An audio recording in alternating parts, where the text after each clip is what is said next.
Well, hi, Clemson Nation. Scott Reimer here. Boy, what a football game on Saturday. The Tigers and Boston College. A thrill a minute. Great win for the Tigers, and looking forward to next week going against Notre Dame in South Bend, Indiana.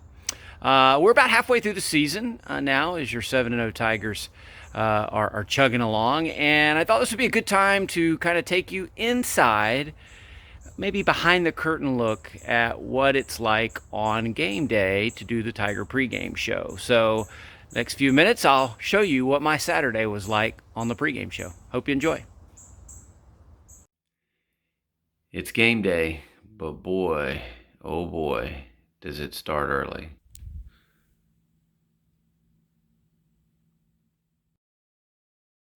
Well, these noon kickoffs certainly got to have a little bit of coffee to get ready. And of course, it's a little bit of last minute show prep to get ready for the game and getting ready for the show. Got most of the things that I need to talk about ready to go, but it's always good to get those last minute thoughts.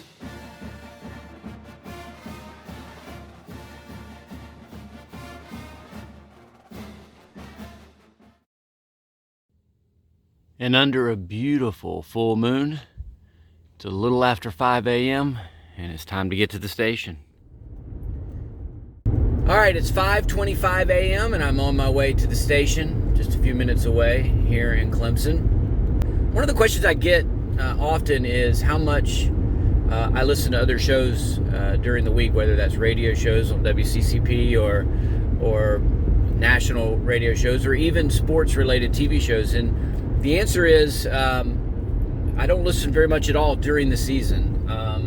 I try to some degree insulate myself from what other people are saying, and I almost never will listen to Kelly because I definitely don't want to know what Kelly thinks about the game, because I want our interaction during the show to be as natural and authentic and fresh as it can be. So during the season, no Kelly Gramlich. It does not exist on my radio dial. So when I'm in Clemson, prior to the pregame show, I always try to go by the stadium.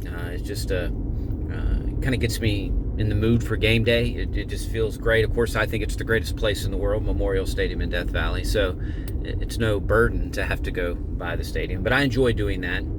Also took the opportunity to go ahead and record my pregame show video that I do on each game day and post to the Tiger pregame show on Facebook. Check it out. So able to do that with Memorial Stadium lit up behind me, so that was really cool.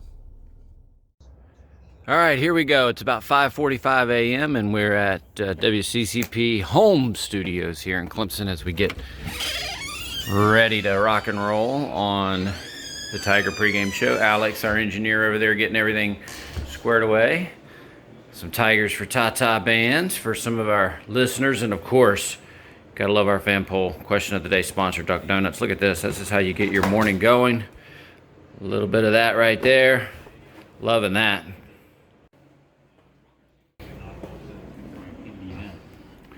Getting everything set up in here, ready to roll. iPad rocking, rundown sheet ready to go. Headsets, little Diet Coke. Everything you need for the 236th edition of the Tiger pregame show. And good morning, Clemson Nation.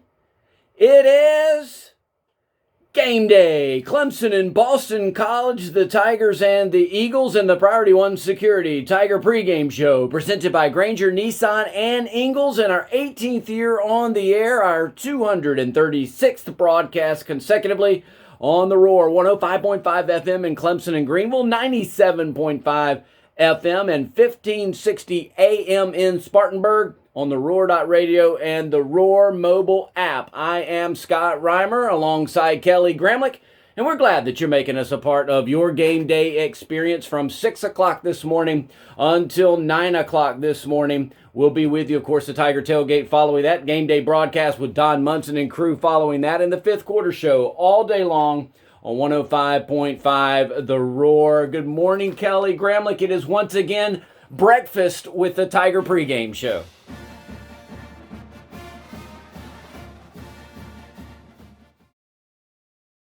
All right, so what's crazy about these late October games and Breakfast with the Tiger pregame show with a 6 a.m. to 9 a.m. broadcast time is that we're now 1 hour into the show and it's still dark outside. The sun has not yet come up. That's how you know it's early with the Tiger pregame show.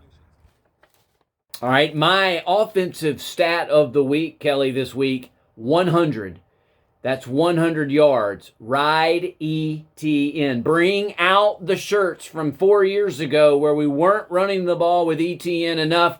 It's time to ride him. He's our horse. He's going to break the ACC rushing record today held by Ted Brown. I feel certain about that, but with a freshman starting his first game at quarterback and DJ, we need to ride ETN and ride him long. Get us 100 yards for ETN today, and the Tigers will win. All right, so now hour number 2's in the book. We do have a little sun up in Clemson, South Carolina now, so that's a good thing. It took 2 hours to do it, but the sun is up. Beautiful day, crisp morning. Can't wait for the Tigers and Boston College coming up in just a bit.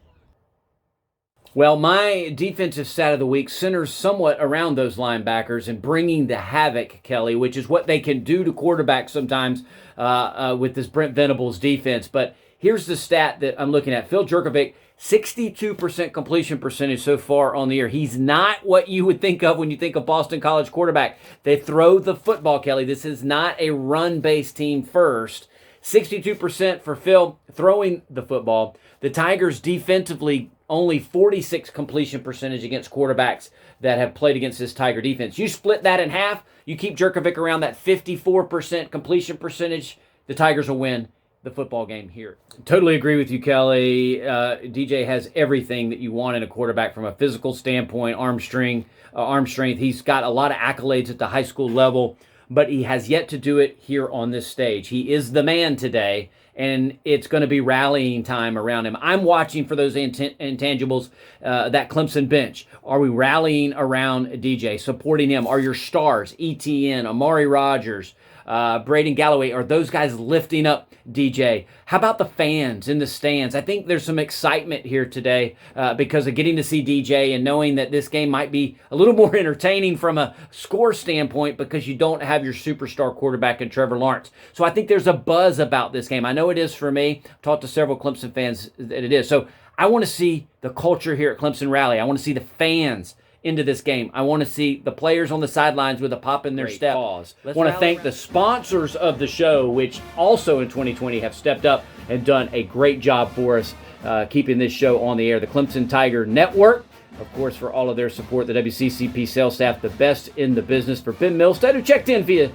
text this morning. Glad to hear from Ben. We appreciate all of him. Alex doing the great analysis and the game day predictions, producing and engineering the show with perfection once again for Dabo Sweeney, and Brian Brassie making his Tiger pregame show debut for the Clemson Athletic Department, and my good friend Kelly Gramlich. Next week, Clemson travels to South Bend, Indiana to face Notre Dame, and of course we'll be with you on the Tiger pregame show from 1:30 to 4:30. Stay tuned to the Tiger pregame show in WCCP 105.5 FM for all of the information on broadcast locations. For now, though, all has been said that needs to be said, except go Tigers! Well, I hope you enjoyed that inside look at what it's like to do the Tiger pregame show. I appreciate you all as listeners and being a part of what we do and what we love to do each and every week. And of course, looking forward to seeing the Tigers in Boston College. It's time to go see the Tigers play. Thanks for tuning in, and go Tigers.